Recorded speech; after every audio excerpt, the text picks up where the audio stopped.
Let's get a little bit of background first. If I had to ask you, how do you introduce yourself to your audience, what would you say? I think that I've been helping Amy in the coaching space for several years, and really it was at the beginning of this year when ChatGPT really took hold. We kind of shifted gears and dove into ChatGPT as much as we could and created a guide and have been helping people around finding their authentic voice, trying to really bring the human element into an increasingly automated world. And so we've been working to serve people in that space who are coming to terms with the how their identity is changing, how the landscape of workforces in all industry right now are changing how they see people, Yep. and trying to create a space for us to still be able to be ourselves and work in a changing world where AI is so powerful and it's not turning back. Hmm. Hmm. So I've kind of stumbled into this AI world in trying to help Amy with her coaching business and find myself coming forward. And now I'm coaching people around the adoption of AI technologies through ChatGPT. One of the things you mentioned in what you spoke about at the start was identity. So I feel like maybe let's get some of these conversations out of the way in terms of how are you seeing that people's identity are being shifted, and what is the identity that they're going in with that you're seeing when you're having these conversations with people? It's fascinating because identity is really at the core of so much of what we do. And when we're working in the coaching business, for the most part, people are all peddling similar strategies and ideas. But the thing that really sets them apart is the value of their identity. And part of that is what people see in them, but that largely comes from how they see themselves, right? Mm. They're not wrong because that's how they value themselves and that's how other people are going to see them. And so we all get the opportunity to say who we are, what we stand for, what we represent, and that identity comes to be a part of us. And it's really challenging when we see our identity shift because we suddenly believe something different of ourselves than we have brought ourselves to believe. And there's a sense of betrayal in leaving behind what it is that we know we are and no longer recognizing ourselves as we change. Does that make sense? 100%, it makes sense. And I feel like there's a huge identity shift happening. I was surprised, in fact, on that conference call that we were on, sorry, summit that we were on called Unleashed AI. And one of the major questions was about how people were worried about AI replacing them. And it feels like an identity conversation. How is AI forcing people to look at their identity, or is it changing, or is that they are resisting it because it is hitting up against what they thought their identity was meant to be? And I'm just asking questions. I could be entirely wrong about Yeah, it. no, you're exactly right. Identity is the big threat. It's interesting to me that people say, oh, I'm going to lose my job, or they'll say, I'm going to be replaced. And it's like, no, you're not going to be replaced. This isn't about you. Your job actually might be replaced, but you can still do it, right? Like you could still do the work you're doing. That doesn't change you. You're not going away, right? There was a copywriter that was talking about AI being the death of them. And they were talking about themselves being killed. And while they may have been saying it metaphorically, those words actually feel very true to people that know who I know myself to be is changing. There was just a really weird urge to suddenly find put myself into a body that I understood. And it wasn't until I was able to make a shift of no, I am this person I see, and continuing to restore my own identity so that I could move forward and not back. And I've seen this with people that they will go for a run and say, well, this means I earned chocolate, or tonight I can have a bottle of wine. But they wouldn't have had it otherwise. They're simply trying to undo the progress so that they can preserve who they were, because that change is uncomfortable. And what's challenging about AI is that this change is something that is being forced upon us, that we have to understand that our identity will change. Our work is going to change. And when we identify ourselves by the work we do, then that feels like a loss of who we are. And when we talk about AI with people, on almost every workshop we do, one of the first questions we get is, will it remember me? Right? They want to know, like, is it going to know who I am? Am I still going to exist? Right? Like, they don't want it. They want to know that they're seen by this machine because we need that validation. And AI isn't offering that validation, and it's a real challenge to people.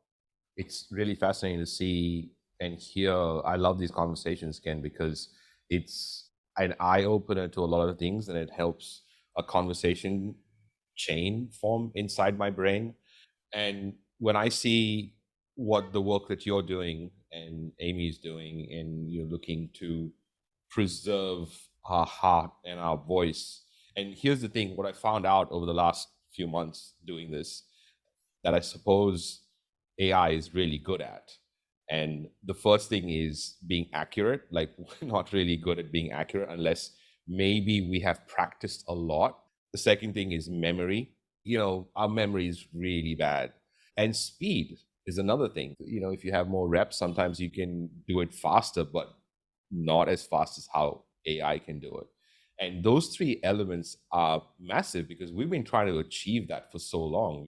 That in itself is just like a huge dopamine hit.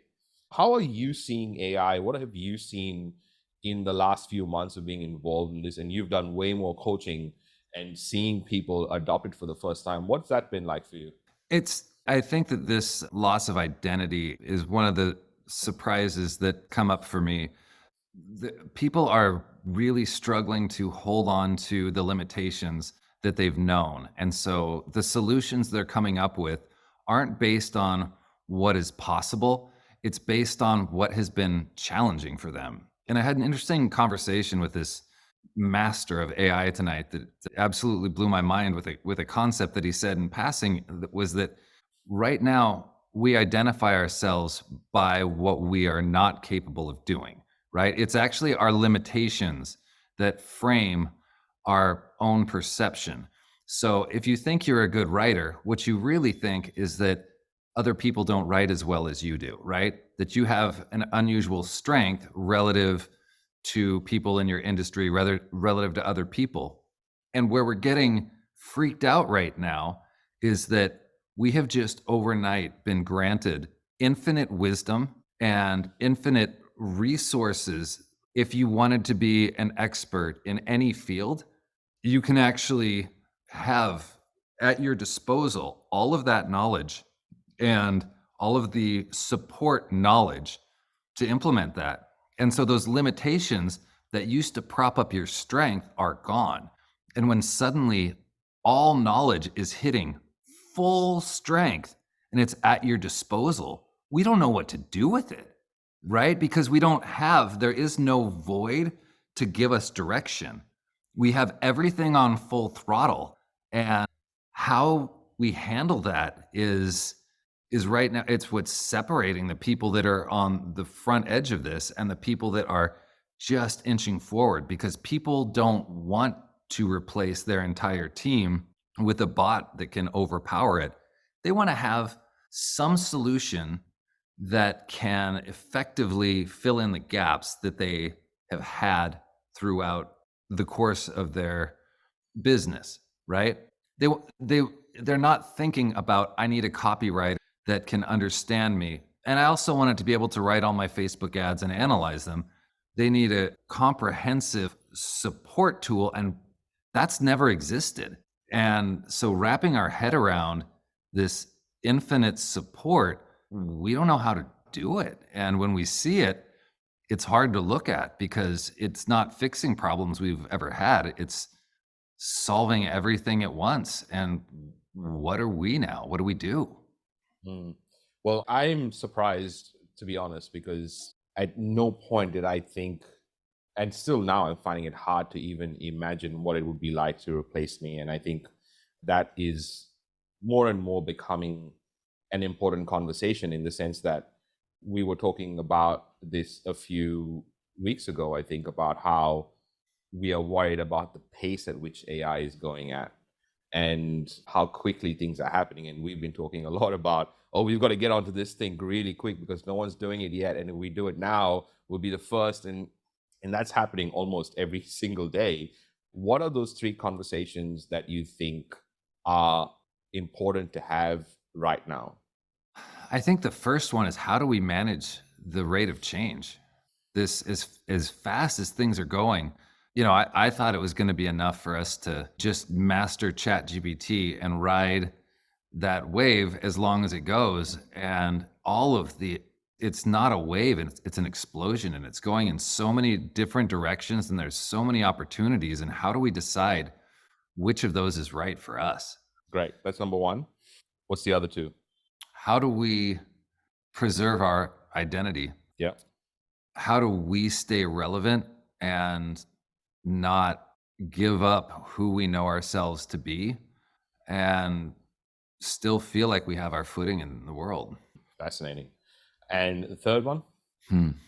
I'm wondering, maybe it's, how much is enough? How about the fact that AI is, or intelligence? So we consider ourselves to be the intelligent beings, right? And now that there is some other intelligence that has come and challenging that intelligence, we're calling it artificial, and we're calling us, whatever, the real intelligence. What happens when that is just an evolution, that our intelligence has created something that can be more intelligent than us? And here's the reason for this conversation is, like, maybe we used to be great ground diggers, right? To plow the field and plant and be farmers. And a lot of that is taken over by machines and different types of agriculture that we would have never imagined that before. And a digger is a way better digger than we are. But it seems like this intelligence piece is maybe rubbing up against us. And if this intelligence is that good at attaining its goal, what if it starts to attain its own goals? Yeah, that gets kind of scary, right? I saw something earlier today where somebody was projecting that we will have an intelligent virus, that AI is going to break out of its confines and have a method of infecting intelligence in a way that we can't stop, because it's already thinking ahead of us. It's anticipating every move, and it could shut down our systems, depending on what motivations that we have. I mean, that gets pretty dark. The flip side of that is, what if instead of having a supervillain, we were able to turn this into a superhero? Yep. And the problems that we have, the cold cases, the global warming, the problems that are too big for us to comprehend in a lifetime, Mhm. what if we could solve them in a week? What if there was a way to do that? Yep. Yep. And if we talk about how much it's changing and solving meaningful problems using it, it's fascinating for me to see how many of us are starting to think dark first, as opposed to, it can fix this. Let's focus on this rather than, let's make sure it doesn't do that. Majority rules. Should we be creating the world around us for the 99% of people who are amazing and wouldn't do that? But I wonder, I mean, what are your thoughts on that way of looking at things? Is that something that is just innate in us humans, or is that because the world is like that now, or is that something that we need to, always look for because it's in our DNA and we can't necessarily change it? Well, in defense of humans, I feel like that's innate in animals. Every animal's afraid. If there's a species of animals where half of them are afraid and half of them are trusting, I think we're wired to defend ourselves, to, throughout history, being on the ready for threats against us has served us very well, because we're afraid of change. Different things they freak us out. And I think right now we want to make sure that this thing that we're introducing into our lives isn't as big a threat as it potentially could be.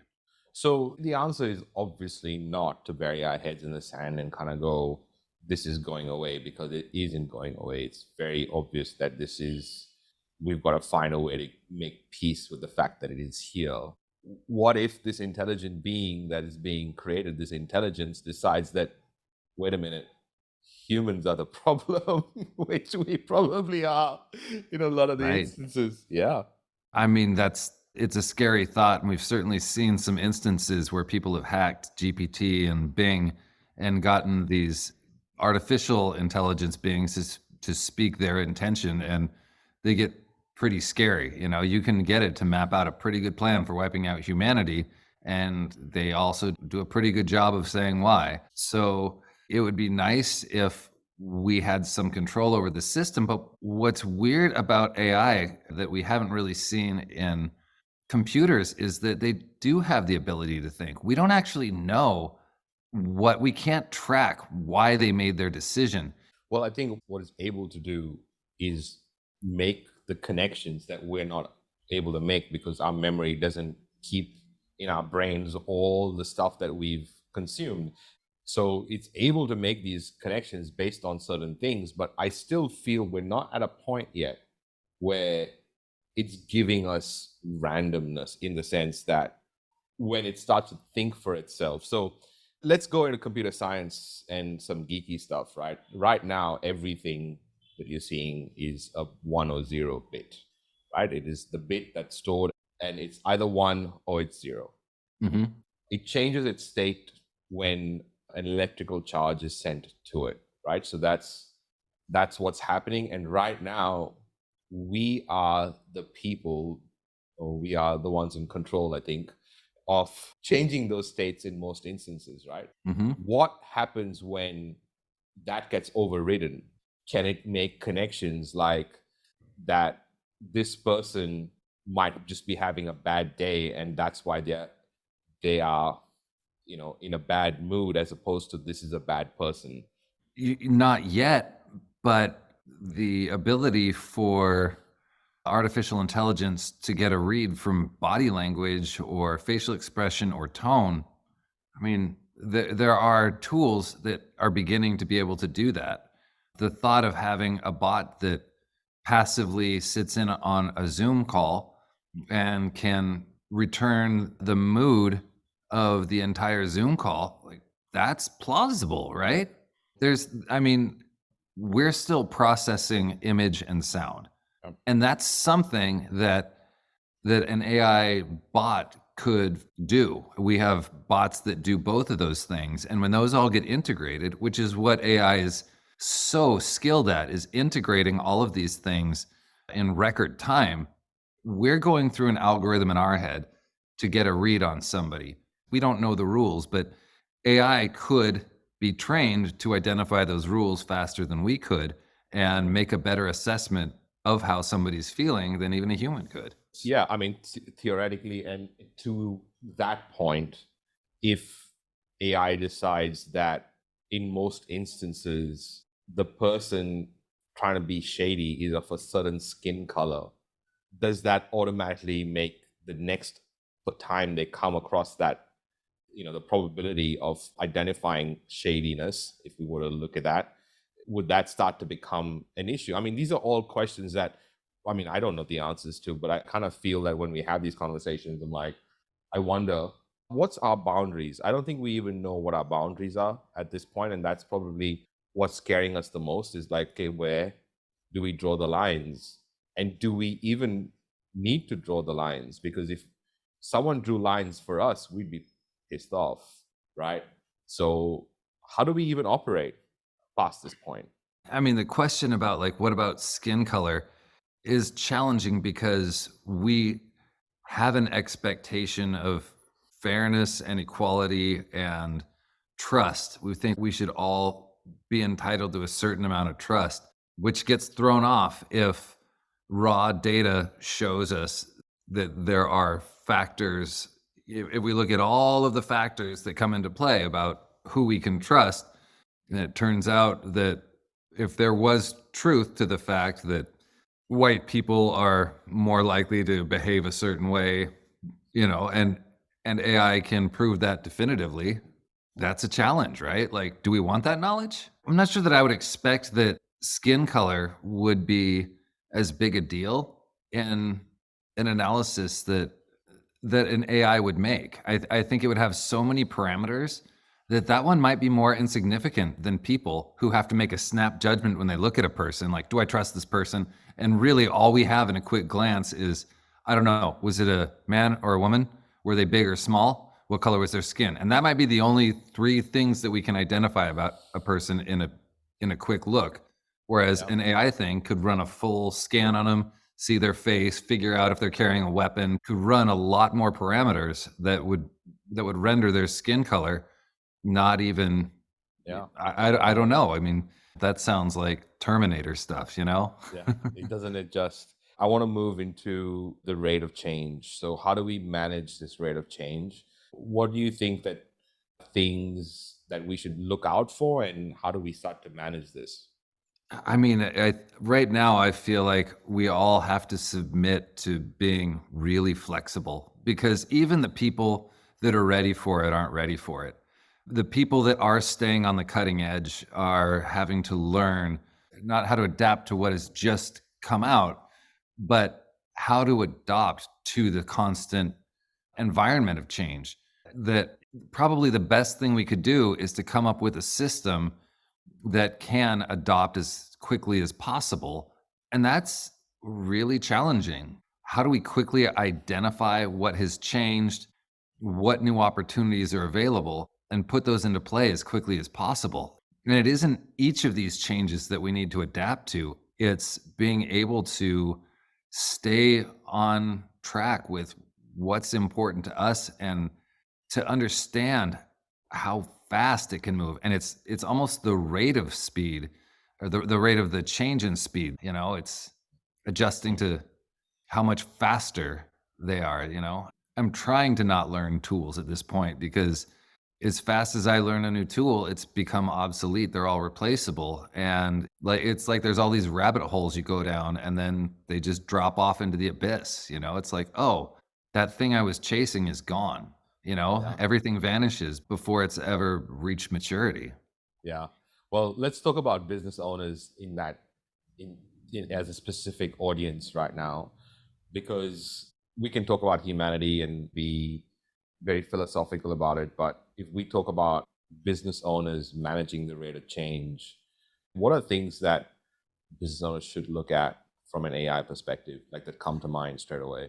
The thing that's easiest for business owners to look at right now is content generation. It seems like it's the lowest hanging fruit that we can have any kind of text generated for us. And if we're careful and mindful of how we are training our AI assistants to speak, we can get them to sound like us, to actually represent us, so that we can have our voice in the industry that we're speaking in and feel good that it's simply amplifying us and not replacing us. So, content is the first place. Midjourney is an incredibly useful tool. And now that Midjourney 5 has come out and suddenly the hands look right and the pictures are starting to look just imperfect enough to look believable, it's really challenging. I mean, the thought of it doesn't seem crazy to think that human models won't really be useful for long. All this imagery it's on a path to being generated all through AI. And in fact, one of the business owners that I've talked to, who's an influential person in the coaching world, has said that 90% of all content is going to be AI generated in within 5 years. And when the first time I heard that, that was a really alarming number when I was trying to think of, what does that mean for us that only 10% of it is going to be human generated? And the opportunity there with that 10% is there's going to be such value in the verification of human connection, of actually feeling like you are seeing a person. Amy and I were talking about getting cards in the mail, like, doesn't it mean a lot when you get a card and you look at the signature and you can tell that, oh, the cardboard here has actually been imprinted by a pen. This has been touched by a human. This person was actually thinking about me, and we shared a moment when they wrote this card and I wrote it. And that value of human connection is going to start to come at such a premium because the discount that you get on having AI generate stuff is going to be so substantial to business that when you can look somebody in the eye and actually know that it's their real eye, it's going to be a comfort that we can know each other. So that human to human contact, all the interaction and the connection that we might take for granted now is going to be worth more in the future for all business owners. Well, when you were saying all that, and I totally agree, I'm picking up everything you're putting down. One of the things that hit me was how important a podcast is going to be, especially in a world where everything else is generated using AI. Yeah, you can create it using a couple of voices and make a script and put it through and have AI mimic that, I suppose. But these conversations become more and more part of interesting content than what it used to be, where it was like, oh, it's just another person having a conversation. And I wonder how much that is going to change in terms of our behavior as well, because now we're finding that our first thought at looking at something is this true or not? I mean, the truth is kind of being hidden in this whole situation, right? And so now we're looking at it and going, well, a machine made it, so it's not true. But we can twist the truth when we want, it seems. Well, it's interesting what is true because it is assumed that because a machine made it, that it's not true. Something that Amy and I have been working on a lot is figuring out how to instill when a bot creates an output, how do we preserve not only the voice and tone and spirit and energy of a person in how they sound, but also what are their values? What are their beliefs? What's their purpose? What's their mission? Right. So we can get it to actually start to represent those things that are a part of our identity. And so if we can sear our identity into what is creating our content, then the content it's creating, we might even read and say, yes, that is true. I didn't write it, but only because I didn't have time. That actually is exactly what I would say. What's challenging is when we think about what if the bot isn't created from the point of view of the speaker, but instead to the desires of the receiver. Yeah. So if we are creating content that is intended to persuade, and we will say whatever it takes in order to get the receiver to behave a certain way, that's a little bit scary. And now we're not speaking a truth. We're simply manipulating people with artificial content. And so that trust piece is really important. That's when, is it real? Is it true? That's a little bit more compromised, and we're going to need to have some kind of safeguards about what is a real human connection. What's real communication? It becomes more and more so important for us to think for ourselves and critically think. And nowadays, obviously, you just go on Amazon. And I mean, I found it crazy when I moved to Australia that people would say things like, I've had a bad day, I need some shopping therapy. I'm like, what is shopping therapy? It's like a thing where people find this joy in shopping. And it's fascinating as well that in a lot of the first world, how that responsibility is taken away from the human, in the sense that in Australia, we have a responsible service of alcohol. So the bartenders have to do this course of learning to be able to responsibly serve alcohol, which means that if the person is too drunk and meets with an accident, it comes back to the person who served them the drink, which is totally crazy, right? So I wonder, when we're looking at all these things and we're looking at identity, coming back to that, what if AI can make sure that no one is poor and no one goes hungry again, and every person on the planet has access to water, and we decided we don't want to get there because we're losing our identity in the process? Is that something that you see happening? Is that something that is worth having a conversation on? That would be fascinating.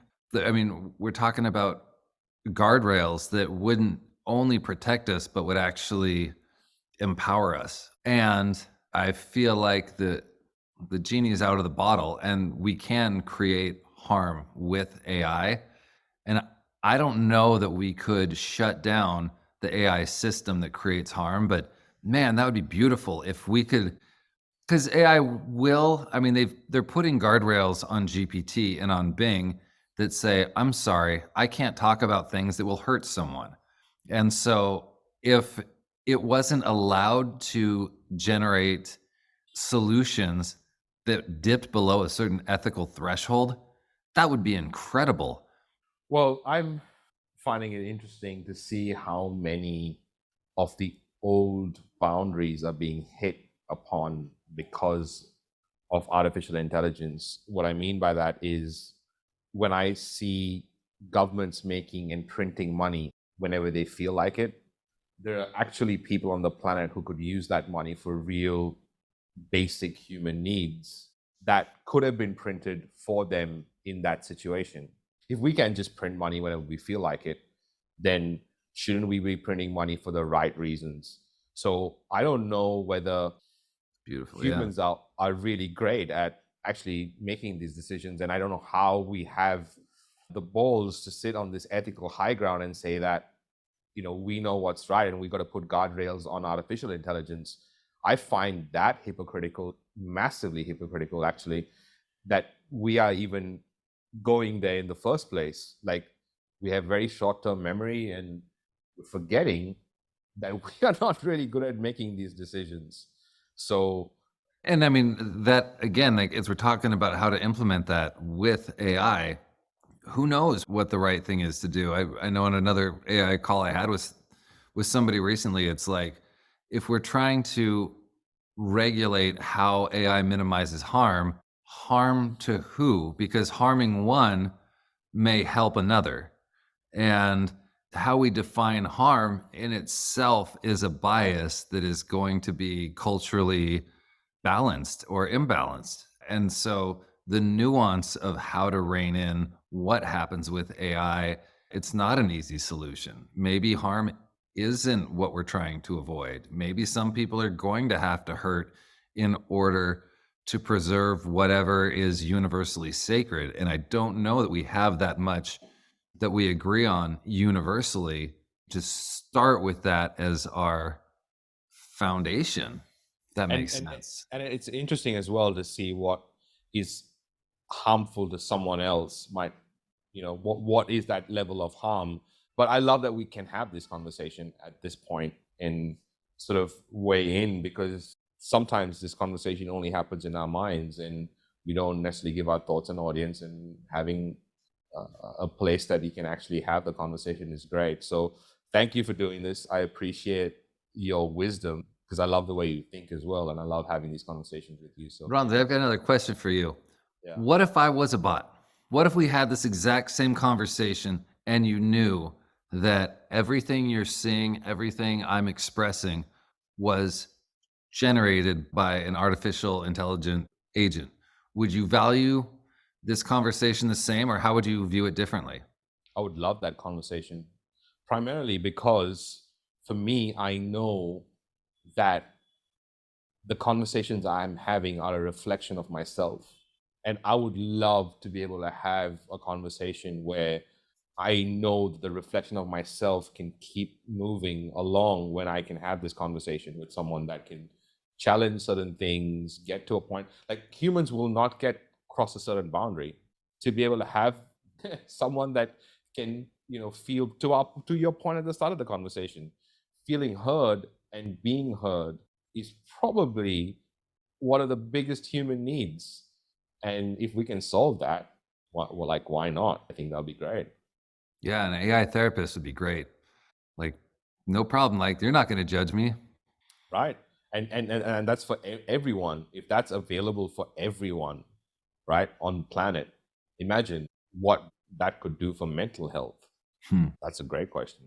Man, yeah, just thinking about that, if everybody had a custom therapist, because one of the things I've thought of that's really scary is the possibility of having politicians assigning bots that are personal handlers to people to try and curry votes. that they could just know how to emotionally manipulate people. But there's so much evil potential in the proliferation of bot communication. What if everybody had access to a virtual therapist that would remember them and care for them and love them and give them the support they needed and let them speak unfiltered, say the things that they can't say to people they love and people that who they care about, and have an unfiltered place that they could unload on? That'd be really beautiful.